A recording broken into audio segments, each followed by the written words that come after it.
Dave, did you ever think on Starrcade 97, Sting and Hogan, that it would all be over for World Championship Wrestling in just 3 years? Impossible. Impossible. I even remember in 98 when you started hearing the rumors. And, they were still doing great business in 98 even though they started losing. And I remember, people talking about, a little bit. I mean, really the first, I would say, where I really heard people everybody was down in the company in 98 constantly. But the one, that fateful night when Kevin Nash beat Bill Goldberg and the conversation with Bobby Heenan and Mike Tenay and Tony Schiavone, and that was the first I ever heard of people in the company going you know what, but even then it was look at, the business was still great, not even good, it was great. Now granted, they were making mistakes left and right, and I knew that they were going to go down. But the idea of going out of business, I thought, look how bad they were in the early 90s. Look how few people went to the matches. Look at what the TV ratings were. If they survived that, they'll survive anything. But the difference is in that period that they had a payroll that was, they lost money, but this was a different level of payroll. I mean, this one, they needed to, the other one maybe they needed to make $30 million a year, and if they made $25 million, they were down $5 million. Whatever. Now you're talking about having to make, was it $185 million just to break even? It's a different level. And when you collapsed and when people stopped going to the shows, which was really one of their big revenue streams, was people going to the shows and people buying the pay-per-views. And when people stopped buying the show, going to the shows and buying the pay-per-views, you ended up losing a lot of money in a short period of time. I mean, nobody, I'm trying to think, there has never been a wrestling company that has ever lost the kind of money that WCW did in 2000. Ever. Are you kidding? $2 million in a year? Nobody ever did that. I mean, it used to freak people out when WCW, like when we talked about, when WCW would lose $6 million in a year. Yep. Everybody was, oh my God, this is what a pit, blah, blah, blah, blah, blah. Now you're multiplying it by 10. They were losing $5 million every month. And plus, I mean, it was crazy. Now, the night of Starrcade, we're talking December 2000, of course, WCW folds up the tent in late March 2001. If you can place yourself, at Starrcade 2000 and the very end of that year, how imminent was the collapse? I mean, do you remember 2001 even taking on a life of its own in terms of how precipitous the collapse was, or did it feel like we only have a few months left? I didn't think it was going to die so quick because it was just a question of, at that point, it was pretty much established in my mind that Eric Bischoff and his guys were buying this thing. And I was talking to Eric a decent amount at that point, too. They were going to buy. I didn't know that they would make it or not. And I thought that it was going to be very, very difficult because, you had this company that was losing so much money. So I thought that what was going to happen is they were going to sell the company. Eric was going to shut it down, so to speak, and then do a brand or, a reopening. I mean, he and I talked about it constantly, how it was going to be.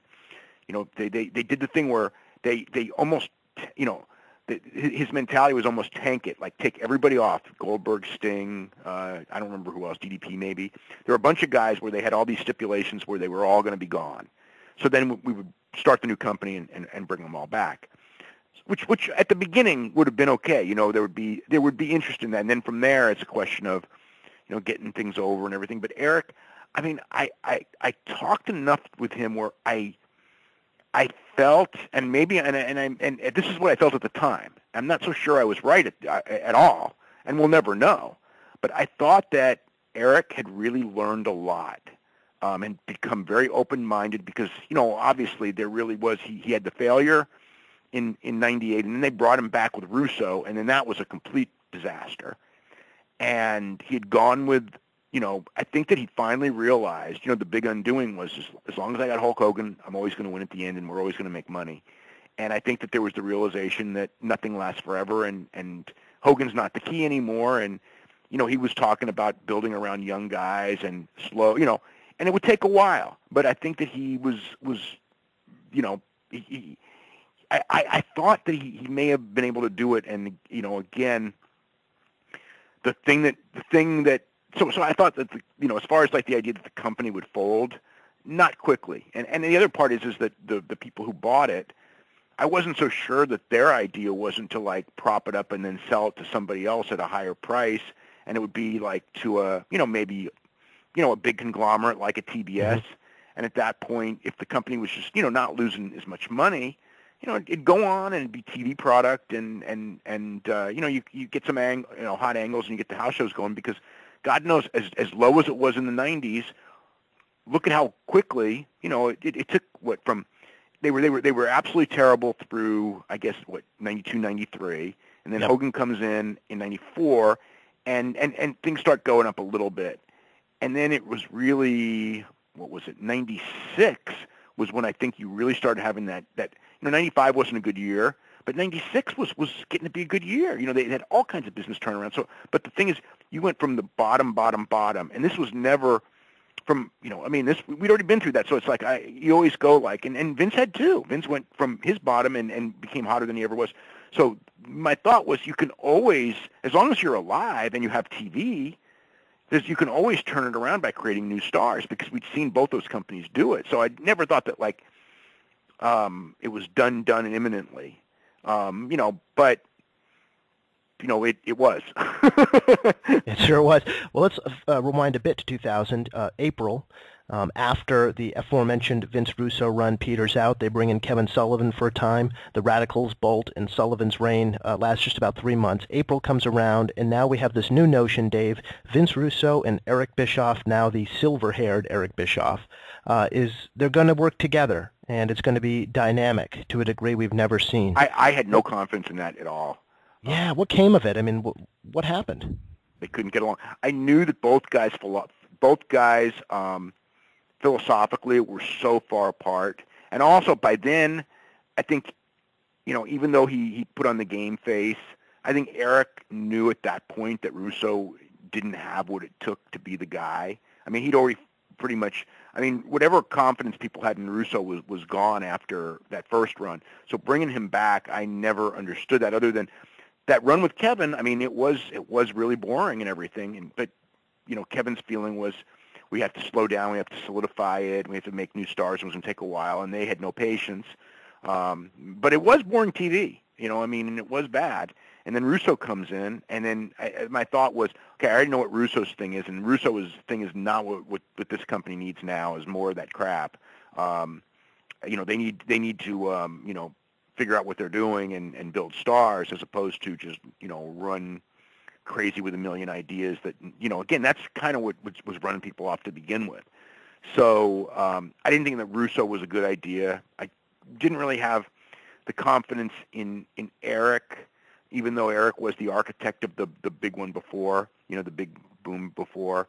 It just felt like Eric, I don't know. I didn't have it, but he was, there was some more open-mindedness to him. So but then when the whole thing went down, I don't remember how long it lasted. I know it wasn't very long, and then they had the whole thing with Hogan, that big showdown with that one on that pay-per-view, where was it real or was it not? Just the fact that they were going to do a work shoot on the guys, which to me was just like, at this stage, what do you need, another work shoot on the guys? And then it turned into a shoot. The whole if you look back at that, I'm already exhausted, Dave. Yeah, just hearing you describe it. I remember, because I was told that the night before it went down, I was kind of told what was going to happen, and it happened exactly like it, except for the thing with Vince Russo with that speech at the end. And so I have all these people going like, oh, this is like, this whole thing was a shoot. And I go, I knew it the night before, it's not a shoot. And I didn't believe that the Russo thing was until Eric quit and Hogan quit. And I'm thinking, yeah, maybe that's a work, because Hogan was going to quit anyway. Hogan was quitting anyway. And going to come back. The Russo thing being, by the way, him taking the live mic for like 20 minutes after the aforementioned work shoot, and then really shooting on Hogan and ripping him down when he was out of the building, and that led to a lawsuit. Right. So at that, when that's going on, I'm going like, oh, God. I was absolutely hating the show, because the whole every aspect of the thing of, Hogan laying down or whatever, refusing, the whole everything, right, with Jarrett. It was Jarrett actually that laid down. But Yeah. the whole thing was, the whole thing was just so freaking terrible. And it was exactly what the people didn't want. They did it before with, oh God, who was it? Was it Sting and Hogan that they did it before like a year and a half ago? Or, You're talking about laying down like that? That would be the finger poke of doom thing? No, the finger poke of doom was Hogan and Nash. No. There was a one right. It was either right before or the first, right when Russo came in. So this is '99. Oh, this is when Buff Bagwell laid down for La Parka? No, that's something different. No, Buff Bagwell and La Parka was even worse, because that's the one where they were talking about backstage. And then remember the one with Goldberg, Nash, and Scott Steiner, where Goldberg walked out, and it's like, oh my God, Bill was the one who was scripted to lose. What are we going to do about a finish? On the air, they say this. Right. I mean, it's like, oh my God. But yeah, the Parka and Buff Bagwell thing was just, was that stupid? It's all part of But the yeah, thing. they do. So yeah, I just thought that was terrible, and nobody cared, and they wanted to, the whole thing of, then we're going to redo this Survivor Series '97 because Vince's business turned around when they did that. And it's like, yeah, you can only do that once in a lifetime, because when you try it again, everyone knows the gig, and nobody cared about what they did with that thing. And then Russo did the speech, and then later it's like, so Eric's really gone. I mean, when he was really gone, it was like, whoa, wait a minute, he's really gone, and all of a sudden it's like, wait, there's going to be a lawsuit, and then everyone's saying like it was all. I mean, I was confused because like I knew the first half of it, I had already known, and everyone's going, this is all a shoot. It's all a shoot. I mean, people in the company that I thought should know better, I go, it's not a shoot because I knew all of it. Well, what about the thing at the end? Well, I didn't know the thing at the end. And the thing at the end actually was not, Hogan didn't know it was coming, and he ended up suing over it. And They settled, right? And they settled, I guess. Yep. Yeah. Yep. Something else. So do you feel like at the time that would in fact be the last time Hulk Hogan would surface in WCW, because that's what it ended up being? No, I mean, when it happened, I thought he would come back, when unify the title, with Steiner and or Booker or whatever. I think it was, whatever. I think yeah, Booker came out of that show, the champ. They ended up doing Booker over Jarrett after the Booker beat work Jarrett, shoot. because I had known the night before that Booker was going over because they had a lawsuit and they wanted to make a black world champion. I mean, it's like, all more power to Booker. I'm glad Booker got it. I was actually happy, but I hated the reason. Because it's just like, that's just a terrible reason to make a guy a world champion, because someone's suing you, so we have to prove we're not racist, so we're going to make a black world champion. But so I was like, I liked Booker. I thought Booker had been there for a long time. He'd improved, and he was a fresh face as world champion, which I thought they needed. So I came out of that with like this mixed feeling of, yeah, I'm glad we have a fresh world champion, but now that this is how we're dictating who the world champion is. And then we come November, and they put it on Scott Steiner. Scott Steiner comes in. So Steiner was the one who was supposed to feud with Hogan.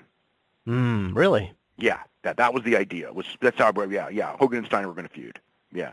Steiner ends up working. That would have been a disaster, because as you've seen with Hogan and Steiner's relationship, it just, and Scott was a real loose cannon back then. That would have been boy, oh boy, would that have been problems. They wouldn't even have to do a restraining order angle. It would just be a shoot. I know. They could just go with it. So Steiner ends up working Sid Vicious in the main event of the final Starrcade. Overall, Dave, how did you feel about Scott Steiner as a top champion, as the top guy in the company? Was it a long time coming? Physically, due to injuries, he was shot, but as a personality, he was the best he ever was. So it was. I had wished he could do more. If he could do what he could do when he was younger with that personality. Because the one thing Scott Steiner had that was really good was that Scott Steiner's like Bill Goldberg. They still had that aura, and I think that's what they needed was guys with that aura, the Brock Lesnar aura. You know what I mean? That aura where it's like it takes you to that other dimension where you're kind of scared of him. Because Scott Steiner, when you would watch him on TV, to me, he was like this guy I watch on TV and go, this is one scary guy. He's not some guy playing a scary guy. He's one scary guy, and he was too. So I mean, I thought, but the problem with Scott was physically he had so many injuries and he couldn't do much, and so I thought that again, as far as a main event guy, it was real tough because you couldn't get the great main event match with him in there. You could get the great main event personality. It was just too sad, too bad for me in the sense that there were two Scott Steiners, and each of them the combination of the two would have been like superstar. But the first Scott Steiner was great, but didn't really have the personality. And the second Scott Steiner had the personality, but was injured, so had too many injuries. Looking elsewhere in the Starrcade 2000 card, another sort of sampling of the mentality at play in booking WCW under Russo's penultimate reign here. How about General Rection? Remember that? The whole thing, yeah. Remember when they filthy animals? They changed everybody's name. Yes. Booker T Booker T was G.I. Bro again, right? Yep, and then Malenko was, you can call me the Cobra, I think he said one time. Oh, yeah. Chavo Guerrero was, Lieutenant Loco? My goodness. And there was Major Guns, yeah. I mean, just, it's like, yeah, let's get so creative. Yeah, General Huge Erection. Yeah, huge erection. Yeah, I mean, it was like that was, you knew it was going down when you were doing that. So Steiner would defeat Sid in the main event on the final Starrcade to retain the championship. He would then go on to lose the belt to Booker T on the final Nitro, March 2001, the simulcast night where the first thing you see is Vince McMahon's smiling face. Dave, your memories of that night in the simulcast? Yeah, it was the end. I mean, I knew it was the end. We had heard Eric. So what happened, and I don't know. Okay, so Jamie Kellner had canceled wrestling, and that's when it was so weird because I remember getting that news, and it was just like, oh my God, it's like it's over. I mean, because I hadn't talked to Eric yet, but it was like, you didn't have TV. I mean, what are you buying? And the thing was, so Eric still had this shot. He had, I forget how many days it was. I mean, you could look up like the day of that Kellner canceled it until the March 26th when they were in their last show.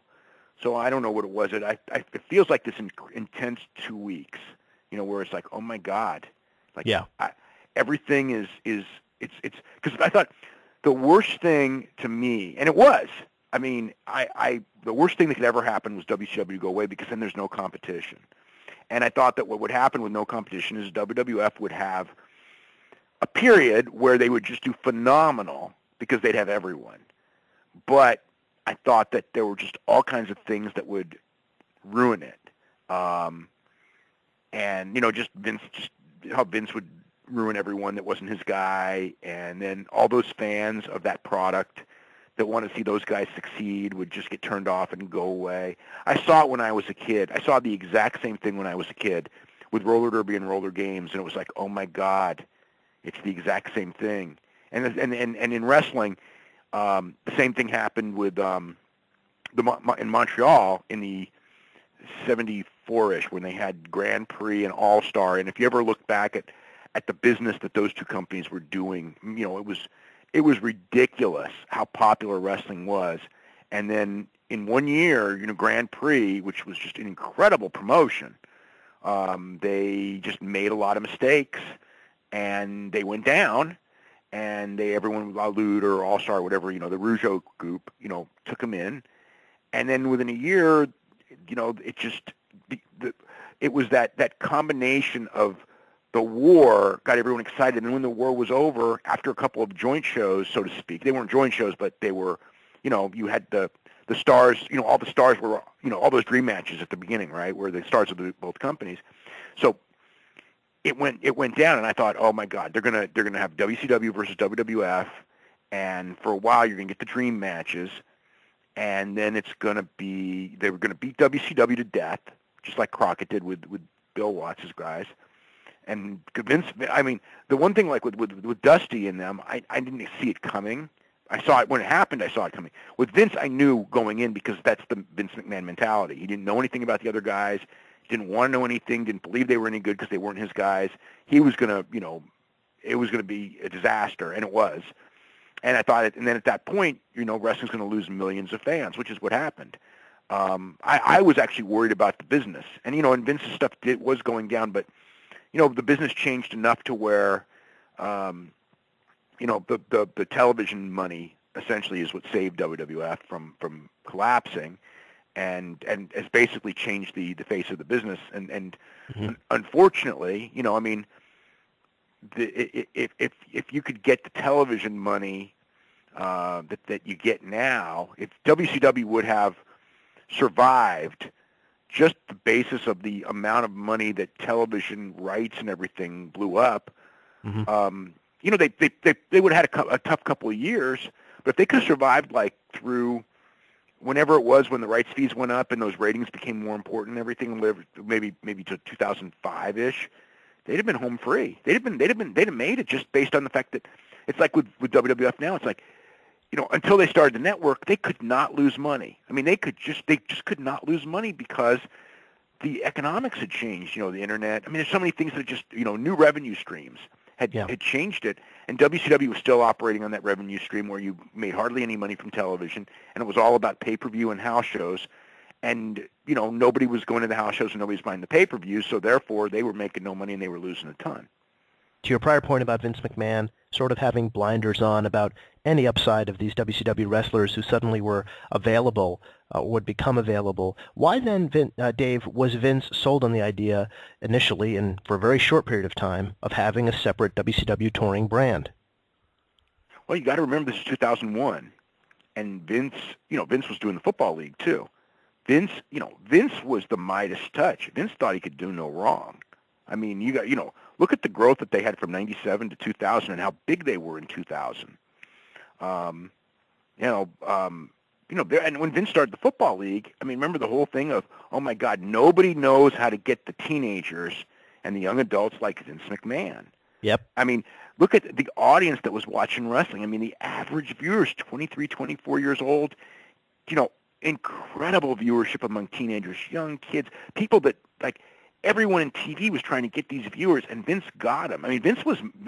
I remember Vince's rep. You know, it's not. He doesn't have that rep now, but the rep Vince had then.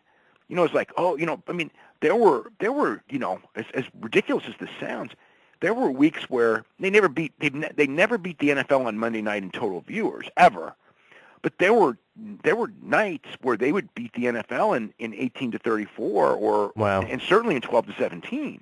Wow. You know, I mean, 18 to 34 in certain segments, not for a whole show, but like if Steve Austin was on, let's say. Yeah. You know, okay. But 12 to 17, yes, for the show. And they beat Monday Night Football, and teenagers, they were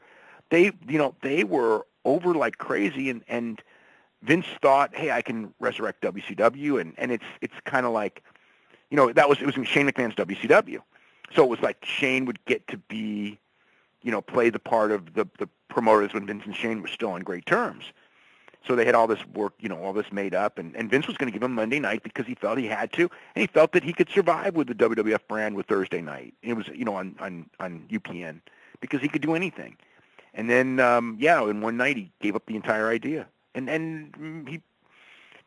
it probably, you know what, I think it wouldn't have worked as much as I you know, and at that time I talked to Vince a lot too, and we were talking about what to do, and you know, the whole thing was you had to go, and WCW had to go over first because they were the ones. But I'm not so sure because the problem was that the WCW fan base really didn't want Vince McMahon wrestling. That's why they were the WCW fan base. And the WWF fan base had been taught to hate WCW for so long that you can't, you know what I mean? They were going to be the enemy. So the idea that they would get Raw, I think it would have been an absolute calamity to sell tickets to WCW Nitro on Monday nights with in these cities where you had advertised Raw. And I remember even when I would write about it, I remember people in certain cities were just, you know, because I wrote like, it's going to turn into, you know, WCW Nitro on Monday nights, and it's going to be, you know, Raw is going to end up being the Thursday night show instead of SmackDown, because that was the idea. And I remember people in like Toronto where you had the really smart fans who knew what was going on, and all those people were just like, we bought tickets for Raw, you know, we don't want to see Nitro. And it's like, it's the same thing. It's all WWF anyway. But it was like, that's when I kind of realized that like that WCW name, these people had been taught to hate it so much. And then, you know, the first time they brought the WCW guys out, and that WCW scenario on that one show in Washington, Tacoma, Washington, you could just see the reaction. It was just like, it was, you know, that was a disaster. And Vince, you know, I remember that night, you know, and I was talking to somebody in WWF right after the show, I go, Vince is going to change this. It's like, no, we got like so much work was done to schedule and this and that. There's no way. It was like Wednesday I got the word, everything's changed. dropped in the WCW. And I knew Vince. I just knew he was going to take that reaction of the crowd and go with it. And at the time I thought, oh, come on, give it a chance. But with the benefit of hindsight and everything, I don't think he was wrong. But I do think he was wrong, and he still could have made WCW a heel group. And if they had just gone out and signed, Bill Goldberg and Ric Flair, Sting, or somebody like that, that some people with credibility, I think that you would have printed money like crazy, and you would have the greatest feud in history of wrestling, and that didn't happen. Always so curious that all those guys you mentioned eventually did come in to the last person, but they had to wait out their WCW deals, right? They didn't have to; they just chose to. And their mentality was that if we paid those guys, we paid Bill Goldberg $3 million a year. That upsets the salary structure that we're paying everyone else. We don't want to do it, so we're going to just not use Bill Goldberg.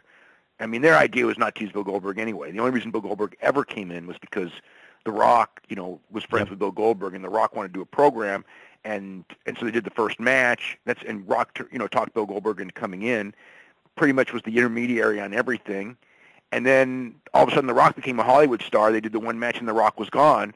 And then Bill Goldberg, the whole reason he was there was to work with Rock. And then, he had to deal with all these guys that deep down didn't want him.